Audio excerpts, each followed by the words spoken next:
Manoj Sharma from government law college. कैसे हैं आप सब? एक बार फिर आप जुड़ चुके हैं मेरे साथ। आईपीसी सेक्शन 53 को लेकर हम आज डिस्कस करने वाले हैं।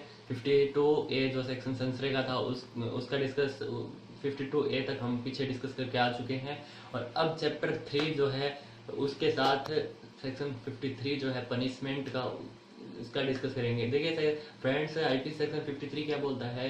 पनिशमेंट्स के बारे में बोलता है। देखिए आईपीसी में जो सबसे मेन रोल जिस सेक्शन का है वो यहीं से स्टार्ट होता है, आईपीसी सेक्शन 53 से। देखिए आईपीसी सेक्शन 53 क्या बोलता है? दंड के बारे में बोलता है, पनिशमेंट के बारे में बोलता है। देखिए आईपीसी में जो इंडियन पेनल कोड में जो दंड दिए जाते हैं उनकी बात आज हम करने वाले हैं। यानी अगर कोई व्यक्ति अपराध कारित करता है तो उसको जो है किन किन अपराधों के लिए क्या क्या पनिशमेंट दिए जा सकेंगे। तो देखिए जो पनिशमेंट्स हैं उनके वो कितने टाइप्स के होते हैं वो देखिए। पनिशमेंट होते हैं वो मृत्युदंड होते हैं, डेथ पनिशमेंट, उसके बाद आजीवन कारावास पढ़ेंगे, उसके बाद इम्प्रिजमेंट पढ़ेंगे। इम्प्रिजमेंट में भी दो पार्ट्स हम पढ़ेंगे यहाँ पे, सादा कारावास और कठिन कारावास। फिर हम संपत्ति का संभरण यानी प्रॉपर्टी जब्त की जा सकती है वो पढ़ेंगे। फिर जो है लास्ट में फाइन यानी जुर्माना पढ़ेंगे। देखिए फ्रेंड्स, जो फर्स्ट है मृत्युदंड, डेथ पनिशमेंट, उसमें क्या होता है कि आईपीसी में जो जटिल से जटिल अपराध किए जाते हैं उनके लिए जो दंड का प्रावधान है वो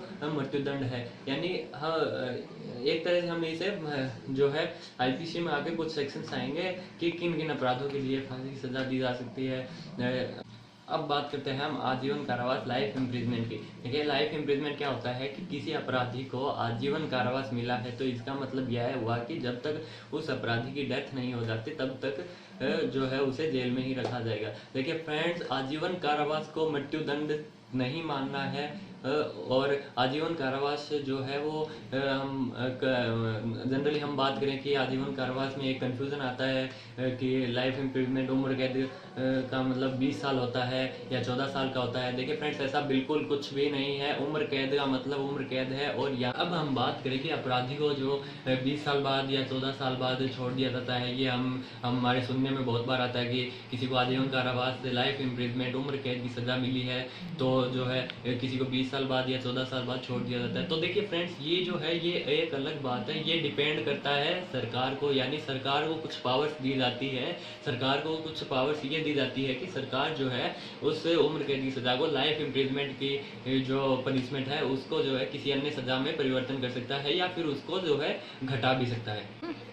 देखिए गवर्नमेंट जो है वो अगर किसी की लाइफ इम्प्रिजमेंट की सज़ा को किसी अन्य सज़ा में परिवर्तन करती है तो देखिए वो जो है गवर्नमेंट किसी उस अपराधी के गुड फेथ के आधार पर ये डिसीजन लेती है। अगर किसी अपराधी का जेल में रहते रहते गुड फेथ अच्छा हो गया है या वो समाज में रहने के लायक हो गया है तो अपराधी को जो है लाइफ इम्प्रिजमेंट से 20 साल के बाद या 14 साल के बाद छोड़ दिया जाता है। तो देखिए फ्रेंड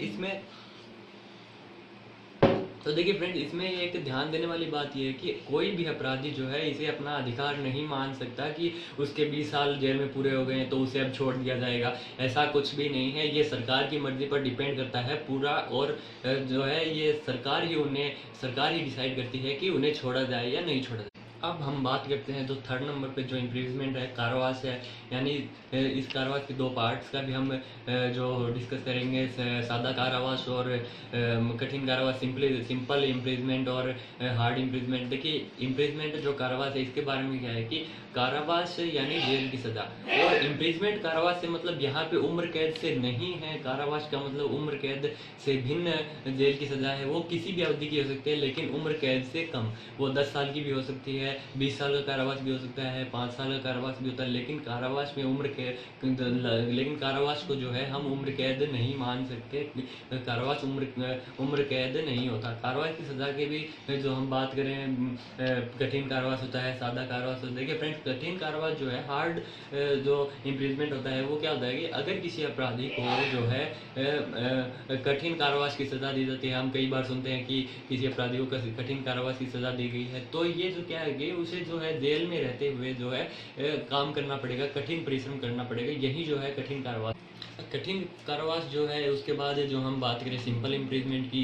देखिए सिंपल इम्प्रिजमेंट क्या होता है कि अगर किसी अपराधी को जो है सिंपल इम्प्रिजमेंट दिया जाता है, सुनने में आता है किसी को 2 साल का सिंपल इम्प्रिजमेंट मिला है, किसी को 6 महीने का सिंपल इम्प्रिजमेंट मिला है। तो यहाँ जो इस सिंपल इम्प्रिजमेंट जो वर्ड यहाँ पे यूज़ हो रहा है, तो फ्रेंड्स यहाँ पे इस वर्ड का मतलब ये है कि उसे जो है जेल में रहते हुए कोई काम नहीं करवाया जाएगा, कोई कठिन परिश्रम नहीं करवाया जाएगा। उसे जितनी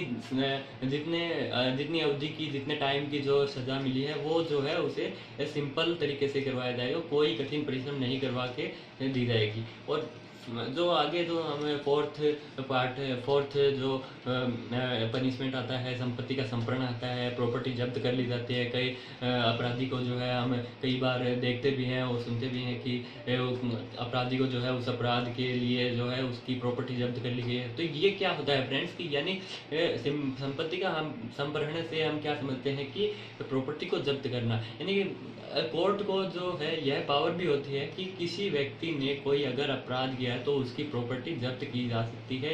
यही जो पनिशमेंट है उसे हम संपत्ति का संपहरण कहते हैं। और जो अब लास्ट 5th नंबर जो जुर्माना फाइन जो पनिशमेंट है, ये क्या बोलता है कि फाइन पनिशमेंट में कोर्ट ये कहता है कि कोर्ट ये कह सकता है कि अगर किसी अपराधी ने कोई अपराध किया है तो कोर्ट जो है उस पर कितने भी रुपए का जुर्माना लगा सकता है। और अलग अलग जुर्मानों का जो प्रावधान है वो हम आगे सेक्शंस में जानेंगे कि अलग अलग सेक्शंस में दिया गया है कि किन अपराधों के लिए कितना जुर्माना है, वो जो है हम आगे सेक्शंस में कर लेंगे। आईपीसी के अनुसार जो है यही पनिशमेंट्स हैं जो अपराधी को किसी अपराध के लिए दिए जा सकते हैं, जो हमने आज बात की है। मृत्युदंड, आजीवन कारावास जो कि सादा और कठिन हो सकेगा, संपत्ति का संपरण यानी प्रॉपर्टी जब्त की जा सकेगी, और जुर्माना फाइन। देखिए आज जो हमने डिस्कस किया है सेक्शन 53 पनिशमेंट्स का, देखिए आईपीसी में सबसे मेन रोल जो अपना निभाता है वो सेक्शन 53 है। यहीं से जो मेन आईपीसी अपराधों के लिए जो है दंड का प्रावधान जो है अलग अलग सेक्शंस में आगे आएंगे। जो नेक्स्ट सेक्शन है अब उसका हम डिस्कस जो है नेक्स्ट पार्ट में करेंगे। Thanks, stay home.